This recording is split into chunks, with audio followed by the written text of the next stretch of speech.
Hello students, welcome to my English class. Today I'm going to explain to you all a poem, and the name of the poem is A Tiger in the Zoo by Leslie Norris. So in this poem, the poet tries to contrast a tiger which is in a zoo with the tiger which is in the jungle. And first of all, we'll see that the poem starts in a zoo and then goes off to the jungle and then again back to the zoo. First of all, I'll recite the stanza, each stanza one by one, and I'll explain it to you. So here it goes. A tiger in the zoo. He stalks in his vivid stripes the few steps of his cage on pads of velvet quiet in his quiet rage. So, in this stanza, we have some new words. Here, stalks means steps. Vivid means bright colored. Pads means paws of tiger. And rage means anger. So, here the poet says in this first stanza, the tiger is confined in a cage. He further says that he has vivid or bright colored stripes.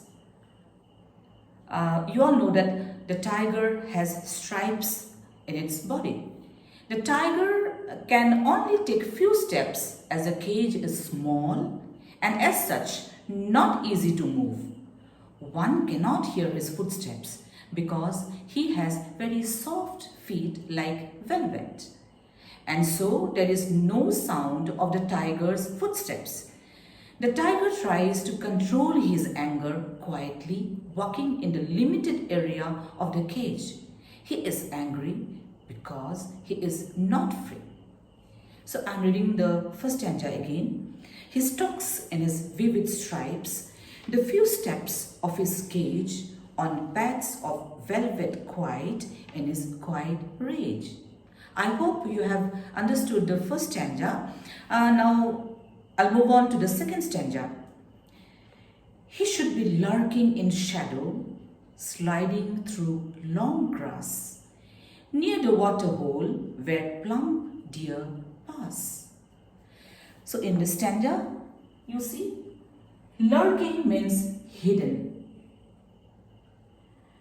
and sliding means to slide. Okay, here in this stanza, the poet says, if this tiger would have been free, he would have hid himself behind the long grass near the water bodies so that he could easily catch a deer for food. I think you all like to watch a National Geographic channel. They'll find some videos on tigers. So you can see there that the tigers generally they lurk, they remain hidden near the long grass, near the places where the water is there or just beside the river. Do you know why they come there? Why they remain hidden there? Just because to wait and catch its prey, like the plump deer, as the poet says here.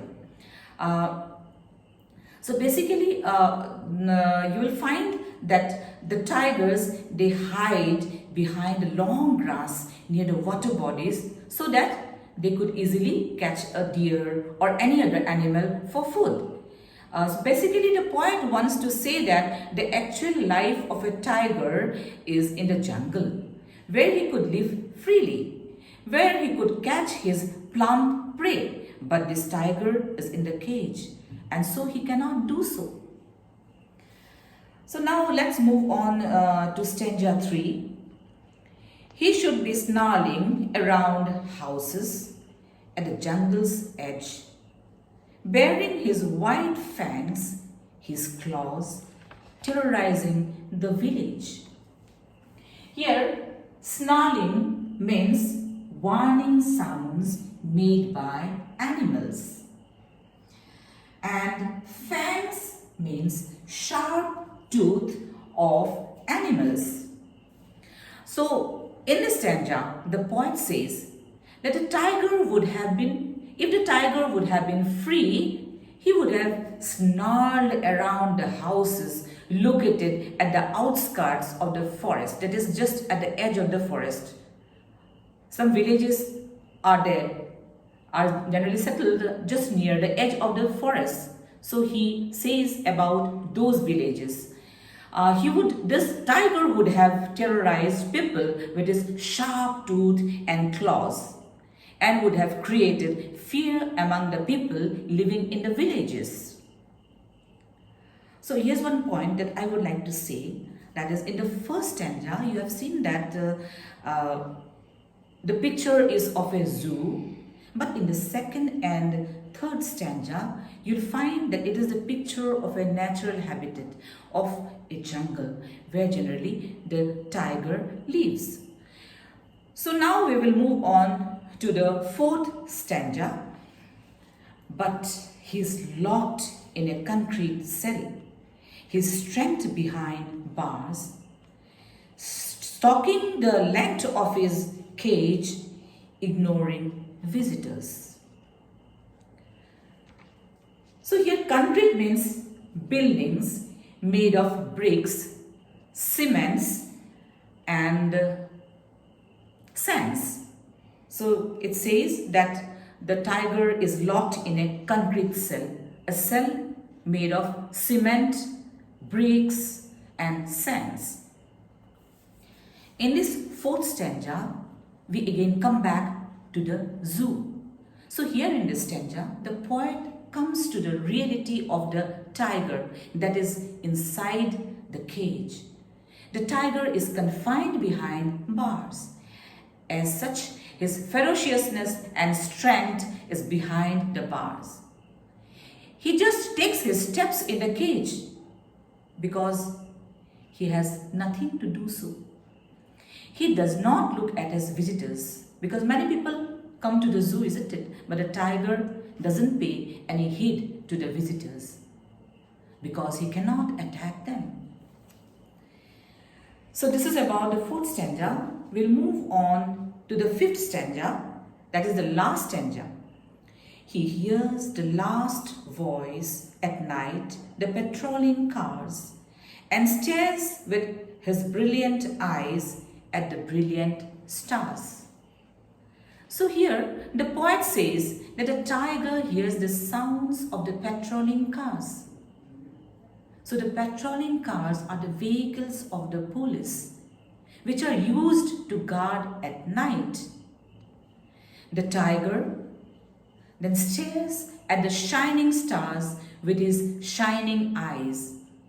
The tigers have very shining eyes, isn't it? The poet, maybe he wants to say that the tiger is sad as he is confined in a cage. He stares at the stars and he tries to divert his thoughts towards them.